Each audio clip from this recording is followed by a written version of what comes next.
जय श्री कृष्ण। राधे राधे दोस्तों। आज है राष्ट्रीय युवा दिवस, इसलिए आज हम जानेंगे राष्ट्रीय युवा दिवस क्यों मनाया जाता है और इसकी शुरुआत कब से हुई।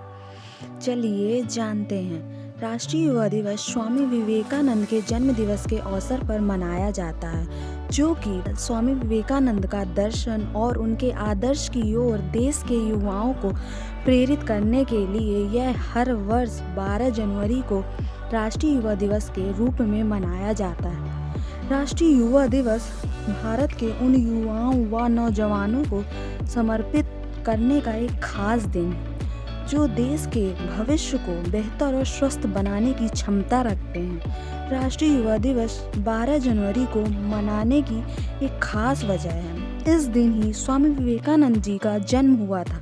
इनकी जयंती को ही देश के युवाओं के नाम पर समर्पित करते हुए हर साल राष्ट्रीय युवा दिवस के रूप में मनाया जाने लगा। अब स्वामी विवेकानंद जी के बारे में कुछ बातें जान लेते हैं। स्वामी विवेकानंद का जन्म 12 जनवरी 1863 ईस्वी को कोलकाता में हुआ था। स्वामी विवेकानंद का असली नाम नरेंद्र नाथ दत्त था। वह वेदांत के विख्यात और प्रभावशाली आध्यात्मिक गुरु थे। छोटी उम्र में ही उन्हें अध्यात्म में बहुत रुचि हो गई थी। पढ़ाई में अच्छे होने के बावजूद जब वह 25 साल के हुए तो अपने गुरु से प्रभावित होकर नरेंद्र नाथ ने सांसारिक मोह माया को त्याग दिया और सन्यासी बन गए। सन्यास लेने के बाद ही उनका नाम विवेकानंद पड़ा। 1881 ईस्वी में विवेकानंद जी की मुलाकात श्री रामकृष्ण परमहंस से हुई। उन्होंने मुलाकात के ही दौरान विवेकानंद जी ने परमकृष्ण से एक सवाल पूछा कि क्या आपने ईश्वर को देखा है।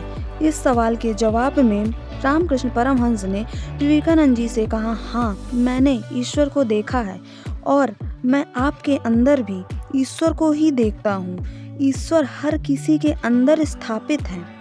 श्री रामकृष्ण का यह जवाब सुनकर स्वामी विवेकानंद जी को संतुष्टि मिली।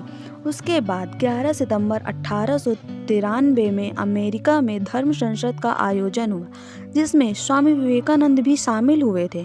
यहाँ उन्होंने अपने भाषण की शुरुआत हिंदी में ये कहकर की कि अमेरिका के भाइयों और बहनों, उनके भाषण पर आर्ट इंस्टीट्यूट ऑफ शिकागो में पूरे 2 मिनट तक तालियां बजती रहीं, जो कि भारत के इतिहास में एक गर्व और सम्मान की घटना के तौर पर मानी जाती है। स्वामी विवेकानंद ने 1897 में कोलकाता में रामकृष्ण मिशन की स्थापना की। वहीं गंगा नदी के किनारे बेल्लूर में रामकृष्ण मठ की स्थापना भी की थी। स्वामी विवेकानंद के इस जन्म दिवस को युवाओं के लिए समर्पित करने की शुरुआत सन 1984 ईस्वी से हो गई थी, जिसका उद्देश्य विवेकानंद की विचारधारा को विशेष रूप से युवाओं को प्रेरित करने, उनके जीवन को आकार देने में मदद साबित हो सके। तब से ही विवेकानंद जी की जयंती को राष्ट्रीय युवा दिवस के रूप में मनाया जाने लगा। आशा करती हूँ दोस्तों आपको ये वीडियो पसंद आया होगा और आप सभी को राष्ट्रीय युवा दिवस की ढेर सारी शुभकामनाएं। मिलते हैं दोस्तों अगले वीडियो में।